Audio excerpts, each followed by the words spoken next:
বিয়ের আগে প্রতিটা মেয়ে বাবার বাড়িতে এক একটা রাজকন্যা হয়ে থাকে। তাদের কোনোই কাজ করতে হয় না, খাবারের টেনশন করতে হয় না। আরো মজার ব্যাপার হলো মা মুখে তুলে খাইয়ে দেয়। আর বিয়ের পর আসলে চিত্রটা ভিন্ন।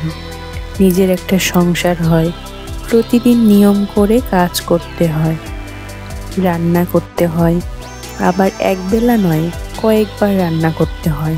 তো দেখো, আমি এখানে বাঁধাকপির পকোড়া বানানোর জন্য প্রথমে বাঁধাকপি কুচি কুচি করে কেটে তারপর হালকা পানির মধ্যে ভেপে নিয়েছি।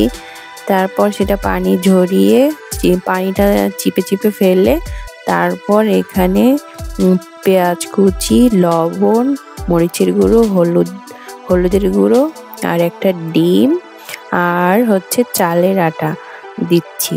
আর তোমাদের যদি চালের আটা না থাকে তাহলে তোমরা ময়দাও দিতে পারো। আর আমি এখানে মরিচ কুচি দিয়েছি আর ধনেপাতা আর বেসন। ঠিক আছে, যতই মন খারাপ থাকুক, যতই খারাপ দিন যাক না কেন, রান্না মিস নেই।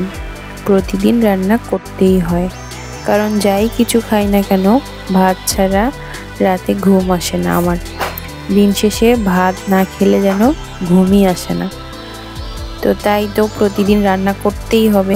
এখন শীতকালীন সবজি পাওয়া যাচ্ছে, একদম তাজা তাজা বাঁধাকপি।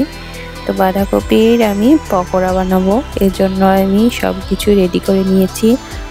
দেখো এখন ভেজে নিচ্ছে। আর এই বাঁধাকপির পকোড়াটা না গরম গরম ভাতের সাথে খেতে খুবই মজা লাগে আর মুচমুচে হয় অনেক। তো পুরোপুরি রেডি হয়ে গেছে, বাদামি একটা কালার এসেছে, ব্রাউন কালার। তো আমি এটা তেল থেকে ঝরিয়ে নিচ্ছি। তো তোমরা কে কে এবার শীতকালে বাঁধাকপির পকোড়া খেয়েছো কমেন্ট করবে প্লিজ।